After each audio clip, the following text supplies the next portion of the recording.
오늘은 느헤미야서 6장 15절로 7장 4절 말씀을 가지고 역사를 이루신 것을 알미니라 라고 하는 제목으로 묵상 나눔하도록 하겠습니다.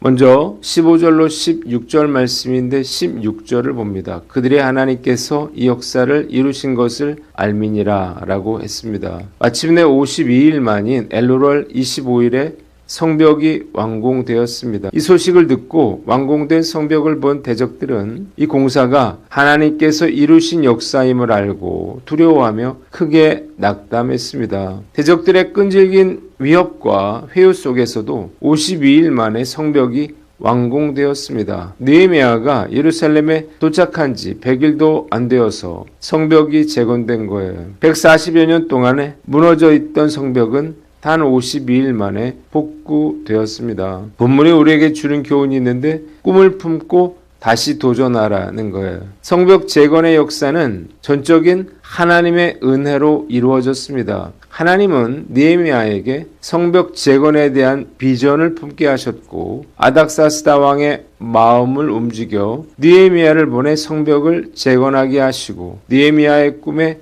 예루살렘 백성들이 동참하게 하셔서 마침내 불가능해 보였던 성벽 재건 공사를 52일 만에 마치게 하신 거예요. 지난주 새생명행복 축제를 했습니다. 19년째 1년에 2번씩 전도 집회를 해왔는데 이번 집회가 제가 지금까지 해온 집회 중에서 최고의 전도 집회였다는 생각이 들어요. 총 35명이 초청되었는데 재미와 감동, 2마리의 토끼를 다 잡았습니다. 불신자 전도 집회는 이런 식으로 해야 한다고 감히 말할 수 있을 것 같아요.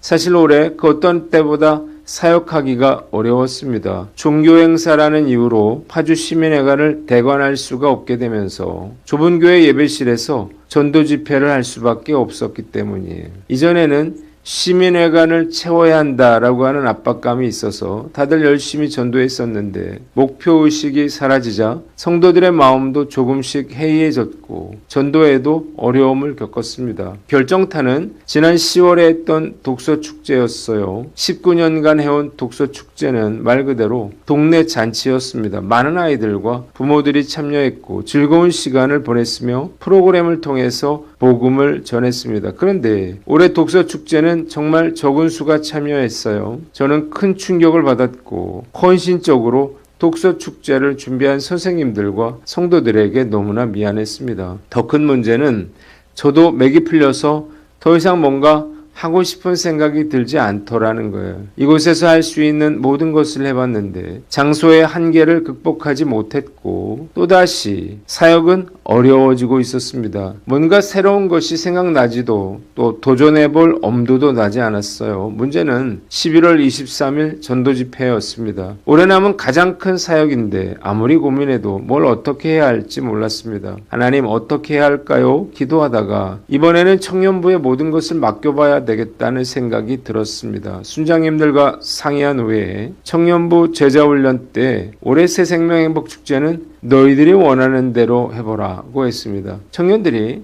정말 하고 싶은 대로 해도 돼요? 라고 하길래 그러라고 했습니다. 청년부 회장이 기획안을 짜서 가져왔는데 보통 전도집회 때 교회학교 중고등부 청년회 또 장년들이 율동이나 연극 간증을 하곤 했는데 이번엔 신기한 것들이 많았습니다. 첫째로 전도를 하실 성도들의 환영 영상을 찍겠다는 거예요. 성도들이 누구를 데려올 줄 모르고 또 영상을 찍었는데 전도 대상자가 안 올 수도 있는데 라는 생각이 들었습니다. 둘째로 레크리에이션을 하겠다고 했습니다. 아무리 전도 집회라고는 하지만 예배 중에 레크리에이션은 오버라는 생각이 들었어요. 그런데 그냥 하는 게 아니라 나라 퀴즈를 한다고 했습니다. 세 번째, 럭키 드로우를 하겠다고 했습니다. 이게 뭐냐고 물었더니 행운권 추첨이라고 했습니다. 네 번째, 남자 성도들로 하여금 워십 댄스를 추게 하겠다고 했어요. 뭔지 잘 모르겠고 이게 될까 걱정도 됐지만 원하는 대로 해보라고 했습니다. 큰 기대가 없었기 때문이에요. 그런데 막상 집회를 해보니 너무 재미있고 감동이 있었으며 초청된 분들도 정말 즐거워했습니다. 저는 초청된 불신자들이 이렇게 재밌어하는 것은 처음 봤어요. 이 와중에 저는 복음을 전하고 구원 초청을 했고 집회는 정말 성공적으로 마쳐졌습니다. 요즘 성전 건축을 계획하면서 다시 한번 열심히 사역에 도전해봐야 되겠다는 생각이 들었는데 이번 전도 집회를 통해서 우리 교회가 얼마든지 부흥성장할 수 있겠다는 생각이 들었습니다. 우리 교회가 성도 수는 적지만 전도 집회를 통해서 이렇게 한 사람씩 모여진 교회라 그 어떤 교회보다 전도 사역을 잘할 수 있는 교회입니다. 또한 전도 집회를 통해서 교회에 정착했기에 다들 당연히 이런 사역을 해야 한다고 생각하고 있어요. 그리고 하도 이런 사역들을 많이 하다 보니까 다들 알아서 정말 잘 해냅니다. 성전을 짓고 성도들을 채우는 것이 아니라 성전 건축을 시작하기 전까지 성도들을 채워서 나가야겠다는 생각이 들었고 얼마든지 할 수 있겠다는 생각이 들었습니다. 전적인 하나님의 은혜가 아닐 수 없어요. 한 영혼을 구원하여 하나님의 인재로 세우겠다고 하는 비전으로 여기까지 왔습니다. 아직 너무 부족하지만 불가능하다는 생각을 버려야 할 거예요. 오늘 해석에 무너진 것들을 고정된 현실로 바라보는 것에 익숙해지지 않았습니까? 다시 세우시고 회복하시는 하나님 안에서 어떤 꿈을 품고 기도를 시작하겠습니까? 라고 했는데 하나님의 나라를 확장하는 귀하고 복된 교회를 세워나가겠다고 하는 꿈을 품고 다시 한번 힘차게 도전해 나갈 것을 다짐해 봅니다. 두 번째 17절로 19절인데 18절을 봅니다. 유다에서 그와 동행한 자가 많음이라고 했습니다. 놀라운 사실은 유다 귀족들 중에 도비아와 신분을 맺고 내통하는 이들이 적지 않았다는 거예요. 그들은 도비아와 편지를 주고받았을 뿐만 아니라 사돈 관계를 맺어 유다 내에도 도비아와 동맹관계를 맺고 옹호하는 자들이 많았습니다. 그들은 서슴없이 느헤미야 앞에서 도비아를 칭찬했고 느헤미야의 일거수일투족을 도비아에게 알려주므로 느헤미야를 협박하도록 도왔습니다. 본문이 우리에게 주는 교훈이 있는데 영적 방해와 핍박을 이겨내라는 거예요. 느헤미야의 성벽 재건 공사가 얼마나 힘들었을지 짐작할 수 있습니다. 하나님의 나라를 확장하고 믿음의 일을 이루어 나가는 데는 많은 영적 방해와 핍박이 일어난다는 사실을 알아야만 합니다.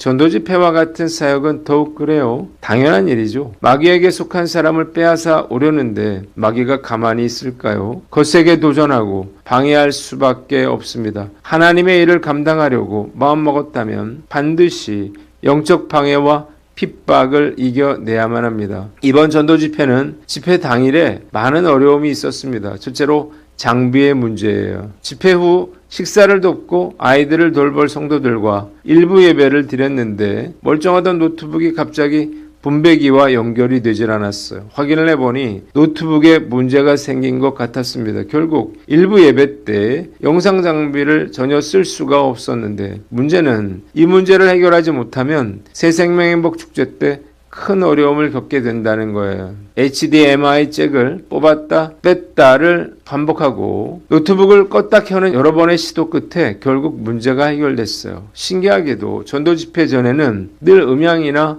영상에 문제가 생겨요. 둘째, 주차의 문제예요. 당시 저는 알지 못했지만 제 설교가 시작됐을 때 주차 문제로 어떤 분이 교회로 찾아왔다고 했습니다. 다행히 잘 해결이 됐는데 집사님들은 이분이 교회로 들어와서 소리를 지를까봐 두려웠다고 이야기를 했어요. 세 번째, 누수인데요. 예배가 끝난 뒤 2층에 또다시 물이 샌다는 소식을 들었습니다. 3층 수도가 또 터진 거예요. 즉시 올라가서 3층 수도를 잠그고 3층에 사는 할머니에게 양해를 구하고 물을 받게 해드렸습니다. 집회가 끝나면 식사를 하시는 새로운 분들을 찾아가서 인사도 하고 대화를 나눠야 하는데 전혀 할 수가 없었습니다. 하필 집회 시간에 수도가 터졌는데 이것도 우연은 아닐 것입니다. 성전 건축을 준비하고 있는데 어떤 어려움이 있을지 두려운 마음이 들어요. 그러나 피할 수 없으면 즐기라 하는 말이 있는데 피할 수 없는 싸움이라면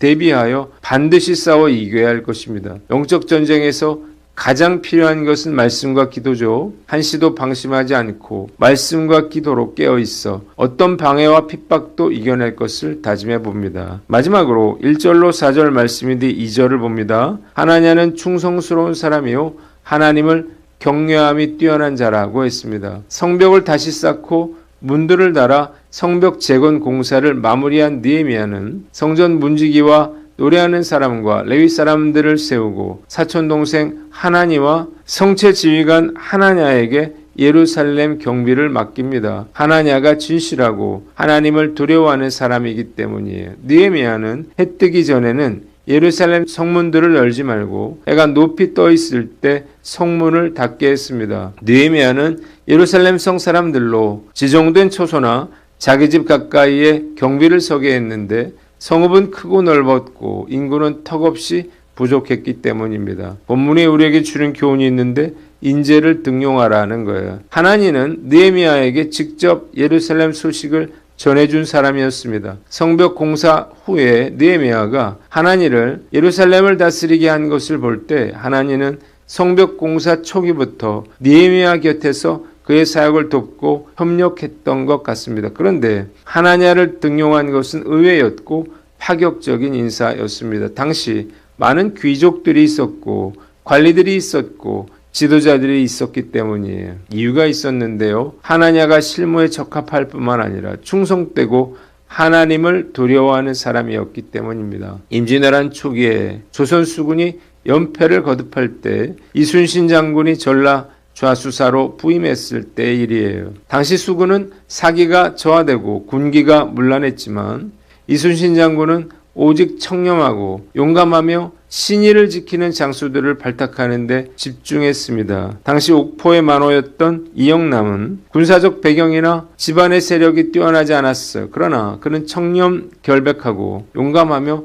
평소 이순신의 명을 진실하게 따르는 인물이었어요. 이순신 장군은 이영남을 발탁했고 그 결과 1592년 옥포해전 당시에 조선 수군이 거둔 첫 승리의 현장에서 이영남은 선봉장으로 활약하면서 뛰어난 전과를 올렸습니다. 그의 용감함과 장군에 대한 신의는 전투를 승리로 이끄는데 결정적인 역할을 했습니다. 인사가 만사라는 말이 있는데 그만큼 인사가 중요하다는 거예요. 나라든 기업이든 교회든 학연이나 지연과 같은 세속적인 배경보다 개인의 신실함과 충성심, 능력을 보고 인재를 등용해야 할 것입니다. 권력자에게 뇌물을 바쳐 공천을 받고 권력자들의 자녀들이 좋은 자리를 얻는 현실이 2025년 대한민국의 현실이라고 하는 사실이 너무나 서글픕니다. 인사가 공정하게 이루어지지 않는다면 결국 이 나라는 무너지고 말 것입니다. 인사에서 공정함이 무너지면 대한민국도 부패한 일부 동남아시아 국가들처럼 소망 없는 나라가 되고 말 거예요. 이 나라의 권력자들이 하나님을 두려워함으로 적재적소에 맞는 인재를 등용하는 공정한 나라가 되기를 간절히 기도합니다. 기도하겠습니다. 하나님 아버지, 꿈을 품고 다시 도전하며 영적 방해와 핍박을 이겨내고 인재를 등용케 하여 주시옵소서.